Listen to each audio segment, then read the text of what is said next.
గ్రామంలో ఉన్న పాత భవనం గురించి ప్రతి ఒక్కరికి భయం ఉంది. ఆ భవనం ఎత్తుగా ఉండి గోడలు పాడిపడిపోయి చీకట్లో మరింత భయంకరంగా కనిపిస్తోంది. చుట్టూ పెరిగిన పెద్ద చెట్లు, ముళ్ళు పొదలు భవనాన్ని పూర్తిగా కప్పేశాయి. రాత్రివేళ ఆ భవనానికి వెళ్ళిన వారు మళ్ళీ తిరిగి రాలేదని ఊరువాసులు చెబుతారు.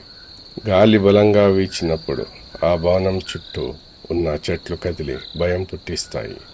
దూరంగా గుడ్లగూబ పిల్లల అరుపులు, మధ్యలో పక్షుల అరుపులు వినిపిస్తుంటే ఆ భవనం వైపుకు వెళ్ళాలని ఎవరూ ధైర్యం చేయలేరు. పగలే ఆ భవనం చుట్టూ చీకటి కమ్మేస్తుంది. చంద్రుడు మబ్బుల్లో దాక్కుని ఆకాశం మసకబారినట్టు కనిపిస్తుంది. గాలి కదిలే శబ్దం వినిపిస్తుంటే ఆ భవనం దగ్గర ఏదో రహస్యం ఉందనే భావన కలుగుతుంది. రాత్రి వేళల్లో ఆ భవనం నుంచి చిన్న చిన్న కాంతులు కనిపిస్తాయి. ఆ వెలుగులు ఎక్కడి నుంచి వస్తున్నాయో ఎవరికీ అర్థం కాదు. కాసేపటికి ఆ వెలుగులు మాయమైపోతాయి. ఆ భవనానికి దగ్గరగా ఉన్న వారికి ఎక్కడి నుంచో చిన్న పిల్లవాడి నవ్వు వినిపించినట్లు అనిపిస్తుంది.